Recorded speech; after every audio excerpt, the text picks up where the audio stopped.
উচ্চশিক্ষা অধিকর্তার কাছে যুব কংগ্রেস এবং এনএসইউআই 6 জনের একটি প্রতিনিধি দল আমাদের আশা।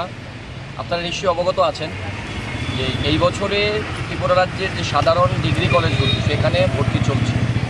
এখনও বহু সংখ্যক ছাত্রছাত্রী যারা ভর্তি হতে পারেনি। আমরা ত্রিপুরা প্রদেশ যুব কংগ্রেস এবং এনএসইউআইয়ের একটি প্রতিনিধি দল উচ্চশিক্ষা অধিকর্তার কাছে আসা, এখনও যারা ভর্তি হতে পারেনি তাদের ভর্তি যাতে সুনিশ্চিত করা হয়। তার পাশাপাশি আমরা আরও 4টি দাবি, টোটাল মোট 5টি দাবি নিয়ে রাজ্য শিক্ষা দপ্তরের অধিকর্তার কাছে, উচ্চশিক্ষা অধিকর্তার কাছে আসা। সেখানে আমরা দাবি করেছি যারা এখনও কলেজগুলোতে ভর্তি হতে পারেনি তাদের ভর্তি সুনিশ্চিত করতে হবে, এবং যে সরকারি কলেজগুলোতে এই বছর যে তাদের যে ভর্তির যে ফি যেটা বৃদ্ধি করা হয়েছে তা বৃদ্ধি করা যাবে না, এবং যারা বিপিএল পরিবারের অন্তর্ভুক্ত ছাত্রছাত্রী আছে তাদের যে ভর্তির ফি সম্পূর্ণভাবে মকুব করতে হবে।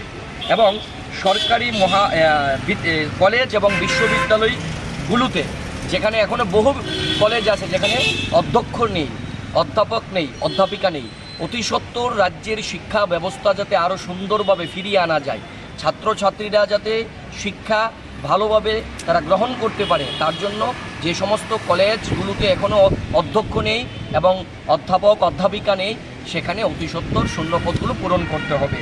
উচ্চশিক্ষার যে ক্ষেত্রে এখনও যে সকল ছাত্রছাত্রীরা স্টাইপেন্ড পাচ্ছে সেখানে স্টাইপেন্ড বন্ধ হয়ে আছে। আমাদের দাবি স্টাইপেন্ড যাতে আরও 30% বৃদ্ধি করা হয় এবং নিয়মিতভাবে তাদের যাতে এই স্টাইপেন্ড প্রদান করা হয়।